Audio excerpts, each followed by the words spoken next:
Oke, baik, baik. Ini karena pertemuan yang pertama ya. Nih, pakai headset dulu ya. Ini lebih cedok. Oke. Ini pertemuan yang pertama, jadi kita sampaikan tentang rencana pembelajaran untuk semester ini tahunnya masih sama ya, tahun 2022 ya. Namun semuanya udah kita ganti. Oke, kita akan mulai. Jadi untuk maternitas ya, Bapak Ibu pastinya sudah pernah ya untuk mengikuti mata kuliah maternitas dulu ketika di D3 keperawatan ya. Walaupun Bapak Ibu ada yang sudah cukup tapi udah pernah begitu ya. Jadi ini sifatnya refresh. Kemudian kita juga nanti sharing pengalaman ya. Kalau lihat dari Bapak Ibu sekalian ini pasti pengalaman untuk periode child bearing ya, itu juga sudah lebih besar atau sebagian besar sudah melampaui begitu, sehingga nanti kita banyak sharing ya. Dan yang sudah bekerja juga sering juga menemukan kasus ya berkaitan dengan maternity gitu ya. Jadi untuk tim yang di maternity itu nanti ada 2. Nanti saya dengan Tuti Rahayu ya, nanti yang akan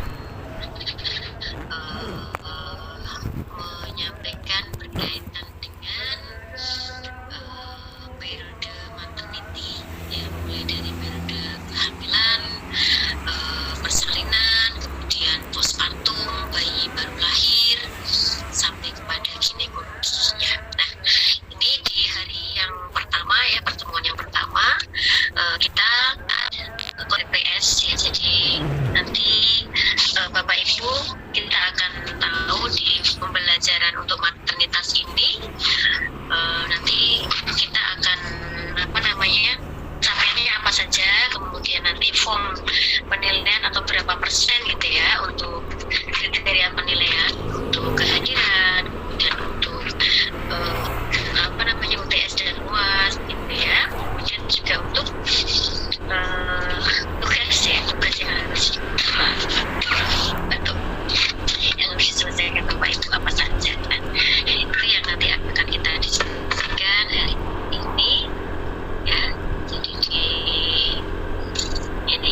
ginekologi ya, askep keganasan pada perempuan ya, nanti juga Bu Tuti yang akan menyampaikan ya. Kemudian di tanggal 26 ya, 26 ini tanggalnya kayaknya harusnya bukan bulan 11 ya, bulan 10 ya, tapi bulan 11 ya. Jadi nanti tanggalnya bulannya yang diperbaiki dulu ya. Tapi yang jelas ini sudah kita sesuaikan sebenarnya, cuman saya yang keliru menuliskan bulannya ya. Minggu berikutnya lagi juga Bu Tuti ya, dia akan menyampaikan untuk hiperemesis gravidarum atau kehamilan yang berisiko ya, seperti hiperemesis gravidarum, kemudian gangguan pada sistem kardiovaskuler ya. Selanjutnya pertemuan berikutnya perdarahan pada antepartum juga Bu Tuti, dan berikutnya lagi sebelum UTS ya, saya akan masuk berkaitan dengan persalinan berisiko dan trauma melahirkan. Nah ini tiba kita udah sampai ke UTS di sini ya, ada UTS itu ya, tiba-tiba udah pada UTS ya. Oh ya, ini udah bener nih bulannya 10 ya, sekarang kita bulan 9 ya, bener nih bulannya 10, udah bener. Kita sekarang di bulan 9, di tanggal 28 ya, bulannya 9 September, jadi udah bener bulan Oktober ya. Kemudian kita nanti di 14 sampai 16 November udah UTS. Nah tiba-tiba UTS kan, nanti nggak terasa Bapak Ibu kalau udah berjalan kuliah ya, nggak terasa tiba-tiba UTS, tiba-tiba UAS, kemudian ganti semester.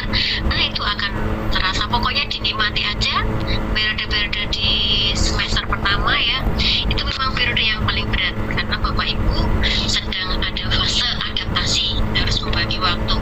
Capek, lelah terasa itu di periode awal semester pertama, sangat-sangat lelah, dan ya ada yang bilang kayaknya Bapak bener banget tubuhnya gitu ya. Memang iya gitu ya, tapi memang itu di awal-awal semester. Tapi nanti kalau sudah berjalan 1 bulan, 2 bulan, nah insya Allah di situ Bapak Ibu sudah akan mulai enjoy, udah bisa menikmati peran yang tidak hanya ganda tapi triple, ada yang perannya kuartet dan seterusnya ya, karena harus berbagi dengan banyak aktivitas. Terus disitulah keindahannya ya, kenikmatannya pada saat kita ternyata bisa melakukan banyak hal pada satu waktu gitu ya, nggak monoton gitu ya. Oke. Selanjutnya Bapak Ibu, nanti habis UTS ya, kita akan ada sesi lagi tetap di sini ini ya, untuk pematerinya atau yang akan menggabung di mata kuliah tetap ikuti dengan Yuni gitu ya. Nah nanti di habis UTS ya, nanti Tuti akan masuk juga di sini kaitannya dengan perdarahan postpartum. Kemudian Tuti juga akan masuk lagi di HIV/AIDS gitu ya. Kemudian di tanggal 7 Desember nanti baru Yuni masuk lagi pada askep pada kasus infertilitas. Nah,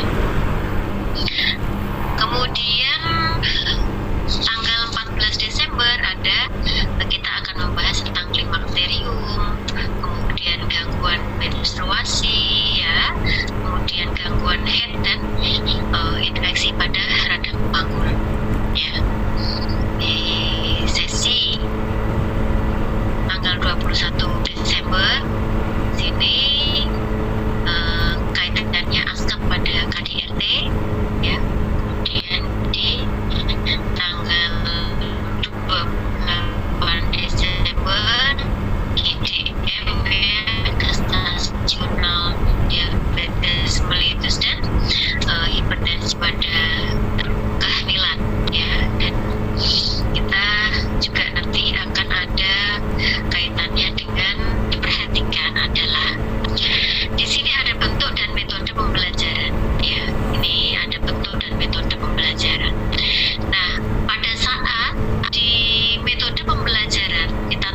ya pembelajaran melalui ya Google Meet atau Zoom atau SIM Academy gitu ya. Nah ini kita akan ada perkuliahan, diskusi, sharing seperti ini. Jadi kita paparan, kemudian diskusi, sharing bersama gitu ya. Kalau tulisannya seperti ini ada collaborative learning dan self-direct learning. Jadi kita akan ada sharing, diskusi, dan tutorial atau dosen menyampaikan, kemudian teman-teman mahasiswa nanti akan bisa saling berdiskusi ya. Tetapi Bapak Ibu sekalian, mohon untuk diperhatikan di sesi yang ada tulisannya discovery learning. Nah ini khusus ini ada ini discovery learning. Nah ini discovery learning ya, ada discovery learning. Kemudian ini juga ada discovery learning, begitu ya. Ketika ada discovery learning ini ya, maka mahasiswa itu nanti belajar ya, mencari materi ya, belajar materi secara mandiri ya. Jadi belajar dulu gitu kan, mencari materi dulu, kemudian diresum ya, kemudian hasil resumnya itu nanti diupload ke Blogspot Bapak Ibu. Nanti nah ini ya, ini juga nanti belajar, kemudian hasil rangkumannya itu nanti diupload ke Blogspot ya. Nah apakah nanti itu merupakan tugas mandiri atau kelompok? Nah nanti kita lihat di bawah ya. Jadi kalau seperti ini, jadi ada sesuatu yang dipelajari tentang apa, tentang topik yang ada di sini. Topiknya apa? Topiknya ya ini ya tentang kaitannya dengan menstruasi, klimakterium gitu ya. Kemudian Bapak Ibu mencari boleh dari literatur dalam bentuk buku ya, boleh dari jurnal, kemudian di resum dari sekian jurnal, di resum, kemudian dianalisis ya menjadi sebuah tulisan, kemudian diupload di Blogspot. Nah ini ya Bapak Ibu, itu kemudian nah kita perkuliahan sistemnya lewat Zoom ya, artinya kita akan diskusi secara teori ini melalui Zoom ya. Namun nanti pada saat praktikum Bapak Ibu nanti akan kita mohonkan untuk hadir secara offline. Jadi Bapak Ibu yang jauh ya nanti nggak sering ya. Jadi selama 1 semester ya nanti akan kita datangkan offline, hanya ya sesekali lah datang ya. Bapak Ibu juga bisa melihat kampus gitu ya, Sultan Agung sama RSIGM dekat di sebelah rumah gitu ya, dan tiap hari bisa melihat. Tetapi bagi Bapak Ibu yang jauh, biar nanti juga bisa kita berkenalan lebih dekat ya, atau sesekali nanti kami yang datang ke Banjarnegara ya, bisa aja sesekali juga nanti perkuliahannya kami dari Banjarnegara, offline dari sana dengan teman-teman yang di Banjarnegara, kemudian yang RSIGM dan RSI Sultan Agung atau di luar Rumah Sakit Sultan Agung nanti online ya. Jadi kita bisa blended seperti itu. Itu kayaknya juga sangat menarik Bapak Ibu. Nanti tempo-tempo lah kita rencanakan biar sesekali kita kuliah offline-nya di Rumah Sakit Banjarnegara. Setuju bukan Bapak Ibu? Setuju Ibu. Insya Allah ya nanti akan ada sesi seperti itu ya. Bismillah, mudah-mudahan nanti setelah ketemu tanggal ya, nanti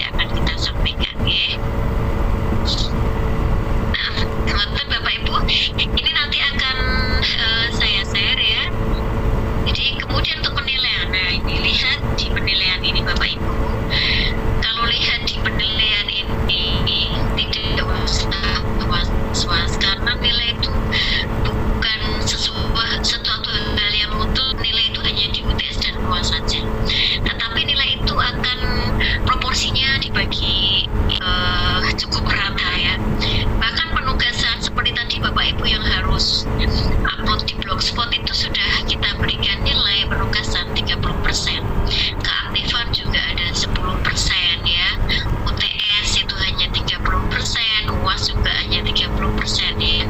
Jadi nilai itu kita bagi proporsinya seperti ini. Nah, namun ya ini kalau lihat ini ya, namun Bapak Ibu tidak boleh kemudian saya udah dapat nilai 70% kok, jadi saya nggak usah ikut UAS misalnya. Nggak boleh seperti itu ya. Kenapa? Karena semua komponen ini harus ada sehingga Bapak Ibu akan mendapatkan nilai total ya.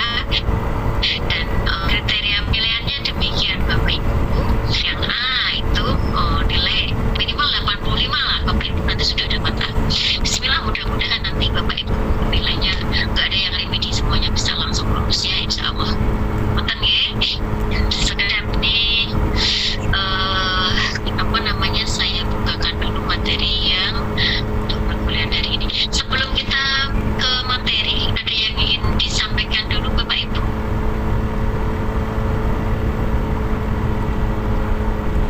Bapak Ibu yang di Banjar, ini komplainya sinten nggih? Mas Bapak Indarto. Bu. Mas sinten? Mas Indarto.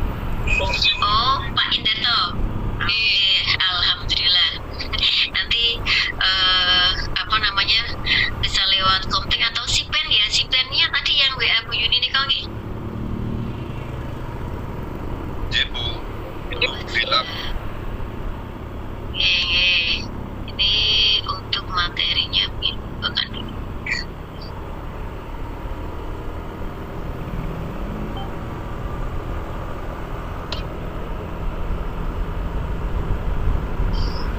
Baik Bapak Ibu, kita belajarnya hari ini tentang antenatal ya. Antenatal itu ya sesuatu hal yang bagi Bapak Ibu sesuatu hal yang tidak asing ya, tetapi begini, barangkali kalau yang Bapak Ibu yang tidak dinas di ruang kehamilan mungkin agak ya udah lama gitu ya wis lali-lali sidik gitu ya, atau yang laki-laki barangkali wah itu kan urusannya perempuan gitu kan, sesuatu hal yang bagi bapak-bapak mungkin nggak begitu diprioritaskan begitu ya. Tetapi ketika yang laki-laki sudah menjadi bapak, yang mau nggak mau juga harus tahu yang permasalahan perempuan ya. Yang terpenting lagi adalah kita itu ternyata nggak bisa memilih jenis kelamin, memilih saya nggak suka maternitas, saya sukanya KMP saja, sukanya community saja, yang maternitas itu karena perempuan banget sih, bukan saya gitu ya. Itu ternyata nggak bisa gitu ya. Kenapa? Karena Bapak Ibu saat ini posisinya adalah untuk mencapai kelulusan ya, kompetensi di level nurse generalis. Jadi nanti Bapak Ibu juga harus mengerjakan semua mata kuliah, entah maternitas, entah apapun gitu ya, termasuk nanti pada saat uji kompetensi. Nggak boleh pilih-pilih yang maternitas nggak saya garap, nggak boleh gitu ya. Kenapa? Karena tidak garap satu mata kuliah berarti sudah mensupport, menabung kekurangan nilai begitu. Tetapi sesuatu hal yang mudah. Kenapa? Karena ini sudah pengalaman hidup sehari-hari, nggak usah dipelajari ibaratnya ya, berdasarkan pengalaman aja kan udah real tahu gitu ya. Baik, mohon maaf nih, mahasiswa LG itu ada 680 nih. Ini yang dari Banjarnegara, apakah ada di satu ruangan jadi satu atau sendiri? Ininya device-nya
kehamilan itu berarti proses apa ya Bu? Terbentuknya janin di dalam tubuh atau di dalam rahim perempuan. Ada gejalanya kalau awal itu berarti kita telat menstruasi. Biasanya kalau pengalaman saya dulu sih, saya baru ngecek itu setelah telat seminggu itu baru saya cek pakai tes pack. Nah, untuk memastikan lagi saya periksa ke dokter kandungan Bu, untuk lebih jelasnya sudah masuk minggu keberapa, apakah benar ini hamil atau enggak, terus Bu. Kemudian di situ nanti terjadi proses perkembangan dari telur, kemudian apa ya Bu? Saya lupa nama medisnya. Jadi perkembangannya itu pastinya kalau di trimester awal pasti kita lebih sering kontrol ke dokter. Di trimester awal sampai kedua kayaknya sangat jarang, biasanya sebulan sekali. Nanti biasanya mendekat di trimester ketiga itu lebih sering lagi untuk mengetahui proses perkembangan janin. Gitu sih Bu. Dan biasanya kalau di trimester awal itu lebih benar-benar diperhatikan sama dokter kandungan, terutama untuk kita yang para ibu yang aktif bekerja itu di awal biasanya dikasih apa sih namanya, penguat kandungan, jadi biar lebih aman sih selama kita bekerja sambil mengandung. Baik. Oke, baik. Jadi karena sudah punya pengalaman ya, ini materi nanti tetap ini share gitu ya ke Bapak Ibu sekalian ya. Oke. Karena sudah pengalaman ya, ini refresh aja sifatnya ya. Jadi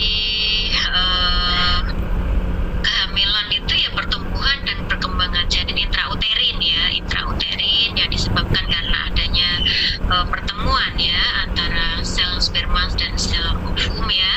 Jadi ketika sudah terjadi konsepsi ya, itu seseorang sudah dikatakan sebagai hamil itu ya, dan kita mengkategorikan sebagai ada trimester 1, 2,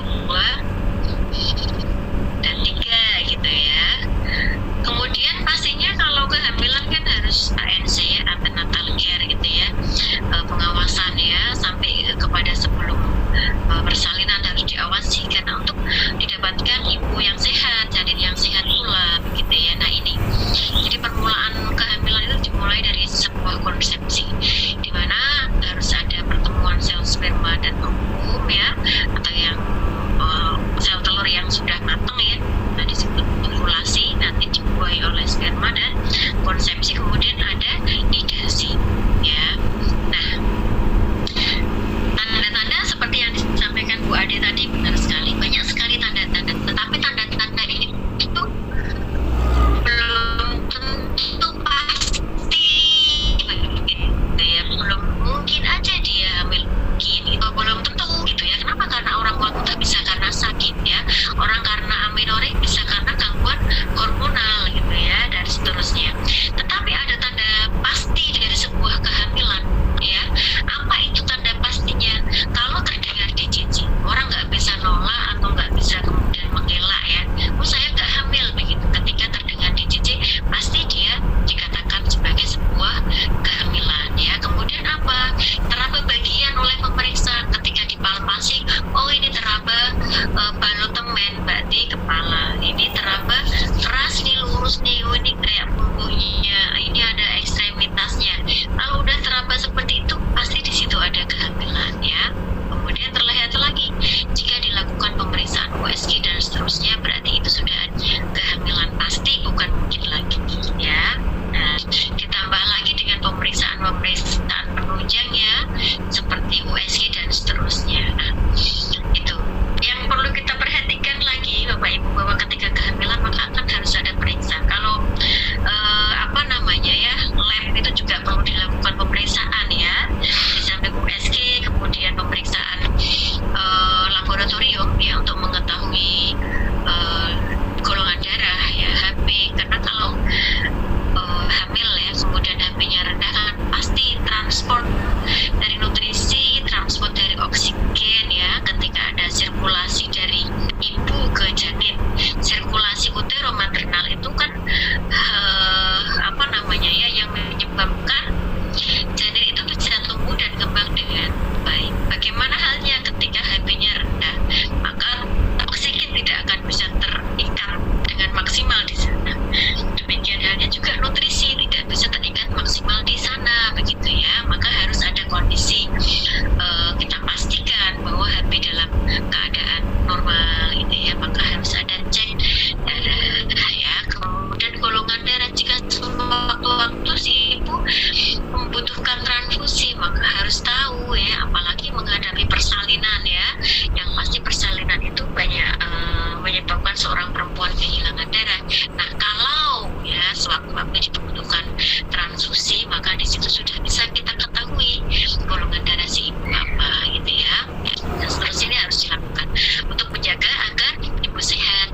perempuan ya, ibu-ibu gitu ya, bapak-bapak ketika istrinya hamil juga ya mungkin ingin banget mau USG kan ya, ingin mengetahui jenis kelamin boleh lah ya, tetapi hal yang utama yang sebenarnya adalah untuk mengetahui bagaimana kondisi kesehatan dari janinnya ya. Nah ini Bapak Ibu, jadi ketika ini kelihatan ya, ini perlu diingat-ingat kembali ya, jadi pemeriksaan kehamilan itu untuk mengetahui tinggi fundus uteri gitu ya, pemeriksaan pertama Leopold itu mengetahui tinggi fundus uteri ya, itu penting ya. Kenapa sih kok tidak ditanya TFU gitu ya, tinggi fundus uteri itu untuk apa gitu ya, sebenarnya banyak kepentingannya ya. Jadi untuk mengetahui jika orang lupa HPHT begitu ya, kalau kita tahu HPHT-nya kan pasti HPL-nya ketahuan ya, tetapi ketika HPHT-nya lupa, terus gimana gitu ya, tinggi fundus uteri dari pasien kita gitu ya, bisa kita hitung dalam bulan, bisa kita hitung dalam minggu gitu ya. Nah, itu bisa menggunakan tinggi fundus uteri. Kemudian jika kita lupa HPHT lagi apa? Kalau kita dengarkan DJJ ya, dengan Doppler mungkin saat itu apa yang terjadi? Oh, saat itu usia kehamilannya sekitar 10-12 minggu. Kalau dengan fetoskop atau funandoskop terdengar kemungkinannya 20 minggu gitu ya. Kalau kehamilan itu sudah ada gerakan quickening, berarti kemungkinan usia kehamilannya 20 minggu gitu ya. Dan gerakan pertama dari kehamilan itu dirasakan terkadang hanya seperti ketutan ya, atau berketut gitu ya. Dan itu yang kadang pada ibu-ibu primigravida tidak disadari ya. Nah ini juga mengingatkan ya Bapak Ibu ya, untuk menghitung HPL ya, hari +7 bulan -3 tahun +1 gitu ya. Ini juga tidak boleh lupa ya, karena masih ingat ya, ini refresh aja deh, masih ingat kayaknya ya. Kemudian menghitung TFU tadi selain untuk menghitung usia kehamilan, juga untuk menghitung taksiran berat janin ya, sehingga kita bisa memastikannya sih dengan USG gitu ya. Tapi ini prediksi aja ya, USG pun prediksi ya. Kemudian ini juga prediksi gitu ya, agar nanti kita bisa memperkirakan ya, apakah berat janinnya sudah cukup. Kalau berat janinnya kurang, berarti pada saat periode kehamilan tersebut harus mengkonsumsi ya nutrisi yang lebih banyak ya, kalori yang lebih tinggi. Kenapa? Agar nanti berat janinnya juga bertambah begitu. Itu yang harus diperhatikan. Prediksi-prediksi seperti ini tentunya kita untukkan nih untuk kesiapan ya, agar nanti bayi yang lahir bisa kondisinya sehat ya. Kemudian prediksi juga kalau taksiran berat badan lahirnya terlalu tinggi, maka kemungkinan si ibu ini bisa nggak ya, kalau taksiran berat janinnya 4 kilo atau lebih, apakah akan dipaksakan untuk lahir secara spontan ya? Bagaimana kondisinya, apakah nanti tidak berisiko terjadinya trauma pada kepala begitu ya? Apakah kita sebaiknya memberikan alternatif ya ibu untuk dilakukan proses persalinan ya, karena tinggi sekali berat badan sekali sampai 4 kilo lebih, hampir 5 kilo misalkan ya. Khawatir nanti kalau dipaksakan untuk persalinan pervaginam ya, terjadi trauma kepala yang cukup berat ya, sehingga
boleh Mbak.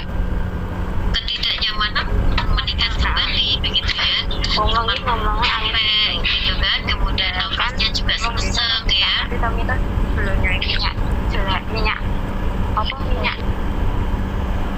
Kemudian juga Masak ya bensin. ya ini juga terjadi ini ya. Jadi semakin kehamilan masuk semakin besar, maka keluhan-keluhan somatis juga akan semakin meningkat ya. Jadi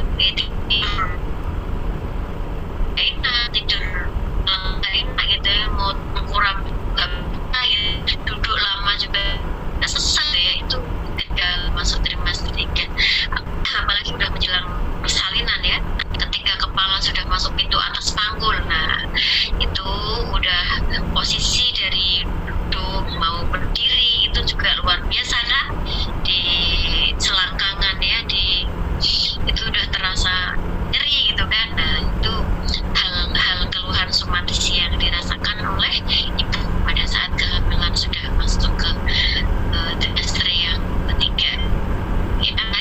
Ingat ya, jangan sampai kemudian ibu hamil tidak melakukan kehamilan ya. Jadi pada kunjungan pertama kita lakukan anamnesa masuk status obstetrik nih. Nah ini yang barangkali Bapak Ibu sering lupa ya, menuliskan KPA gitu ya, atau mungkin ingat ya, tetapi harus di refresh lagi ya.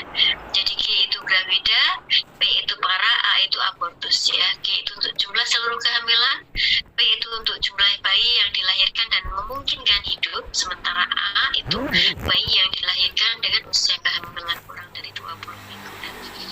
Ini nanti kalau ada status obstetrik ya, kita tidak bingung lagi ya Bapak Ibu ya. Kalau Bapak Ibu yang udah biasa pegang pasien sudah hafal gitu kan. Nah ini bagi yang lupa, ini bisa sebagai bahan refresh untuk Bapak Ibu semuanya ya. Kemudian pada saat kunjungan yang kedua ya, itu selain anamnesis juga USG. Nah ini TT udah mulai diberikan TT ya. Jadi kalau sekarang sih sebenarnya kalau tidak TT dengan catatan memang persalinan di tempat pelayanan kesehatan ya, insya Allah alat-alat yang digunakan adalah alat-alat yang steril gitu ya, sehingga risiko untuk terjadinya tetanus neonatorum insya Allah tidak terjadi begitu ya. Tetapi ini untuk menjaga, khawatir saja ada alat-alat yang tidak steril gitu ya, memang ada program untuk TT begitu ya. Kemudian kunjungan yang ketiga ya juga masih dilanjutkan dengan TT ya, kemudian perawatan untuk laktasinya ya, kemudian untuk persiapan persalinan ya. Ini tidak boleh dilupakan ya. Kemudian kunjungan yang keempat juga itu juga harus dipersiapkan, 4 dan seterusnya ya. Maka setiap perempuan hamil yang dia sudah melakukan ANC dengan teratur gitu, itu dia pastinya akan ada tambahan pengetahuan yang bermakna sehingga dia mampu mempersiapkan kehamilan ini dengan baik ya, dan persalinan itu juga mampu dipersiapkan dengan baik sampai kepada bagaimana dia akan memberikan perawatan kepada bayi yang dilahirkan ya.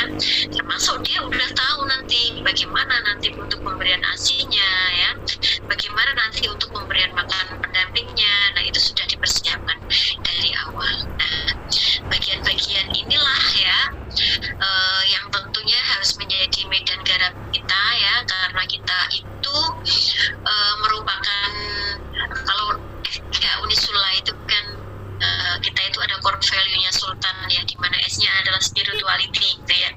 Sehingga ketika kita melihat fisik kita tuh juga kompeten dalam pemberian asuhan pelayanan keperawatan spiritual ya. Nah, ketika ibu hamil berkomunikasi dengan janin yang ada di dalam kandungan, hal pertama kali yang harus dikenalkan pada saat kita komunikasi dengan janin adalah mengenalkan keberadaan Tuhan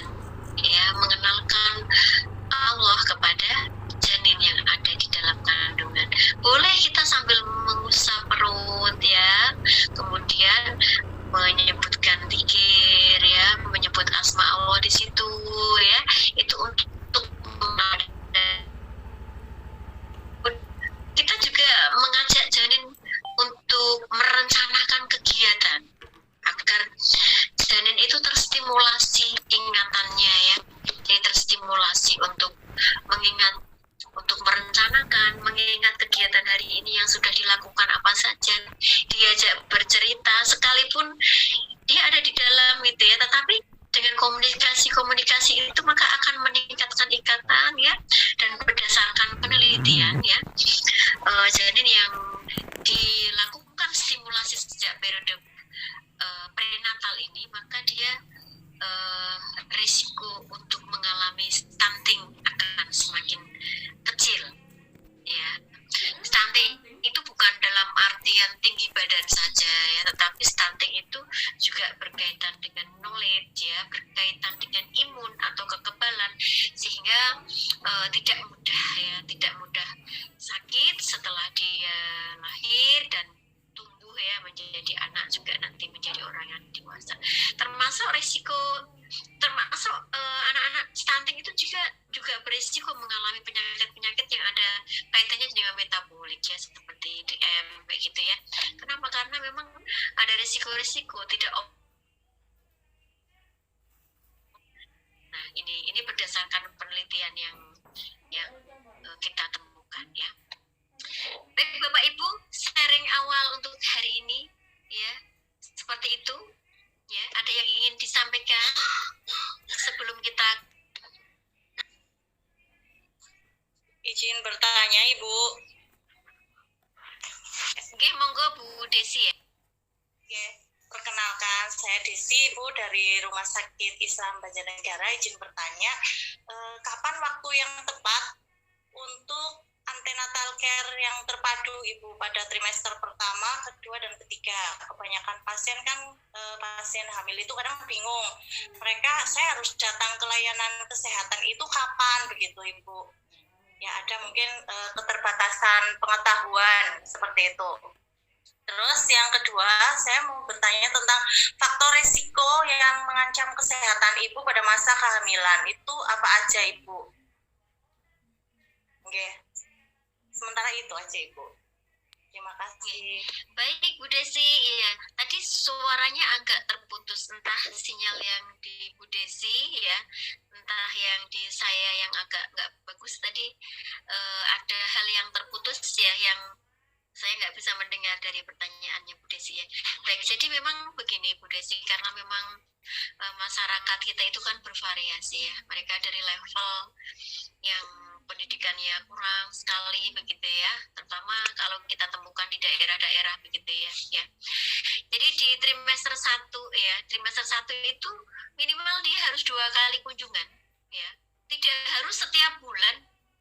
Jadi kalau malah orang-orang di daerah pedesaan begitu yang sudah tahu udah dia mengharapkan kehamilan, itu malah kalau kita lihat setiap bulan datang terus dia kunjungan ke puskesmas gitu ya. Itu bagi yang memang sudah ingin ANC begitu, malah tiap bulan gitu. Padahal kalau teori yang agak lama gitu ya, yang agak lama itu menyebutkan minimal 4 kali. Ya, tetapi untuk yang agak baru yang untuk 2021 gitu ya, itu 6 kali kunjungan. Ya, jadi 6 kali kunjungan itu minimal 2 kalinya harus dengan dokter. Kenapa? Untuk mengetahui apakah di situ ada hal-hal yang bersifat patologis ya, yang nanti harus diatasi ya. Jadi untuk trimester 1 minimal 2 kali kunjungan ya Bu Desi ya. Kalau trimester 1 kemudian terlewat begitu ya, berarti kita optimalkan di trimester yang kedua begitu. Gitu ya Bu Desi. Kemudian faktor-faktor resikonya banyak sekali memang ya. Faktor resiko termasuk usia ibu juga merupakan faktor resiko. Jadi ketika perempuan usia di bawah 20 tahun kemudian dia mengandung, itu sudah termasuk risiko tinggi begitu ya. Kemudian termasuk termasuk faktor risiko yang berkaitan dengan berat badan, ya, kemudian berkaitan juga dengan indeks massa tubuh ya, kaitannya dengan tinggi badan, berat badan, kemudian lingkar lengan atas itu juga kaitannya dengan status gizi begitu ya. Karena praktis ya, ketika status gizi itu kaitannya dengan kecukupan nutrisi, mikronutrien yang nanti akan digunakan ya sebagai pertumbuhan dan perkembangan janin intrauterin begitu ya. Kemudian penyakit-penyakit ya, penyakit-penyakit penyerta ya, riwayat penyakit di dalam keluarga itu apakah ada riwayat penyakit hipertensi, DM gitu ya, kemudian ada penyakit infeksi tertentu yang dialami oleh seorang ibu. Ini merupakan faktor risiko, jadi bisa kita katakan dia merupakan sebuah kehamilan yang berisiko atau tidak gitu ya, sehingga kalau udah kelihatan ada riwayat-riwayat yang dia merupakan risiko tinggi kehamilan, kita sampaikan kepada ibu tersebut bahwa untuk antenatal care-nya harus lebih sering dibanding dengan ibu-ibu yang dia tidak mempunyai risiko di dalam kehamilannya. Gitu nggih Bu Desi. Terima kasih. Ini Bu Desi putranya berapa Bu Desi? Ya 3 Ibu. Oh, Masya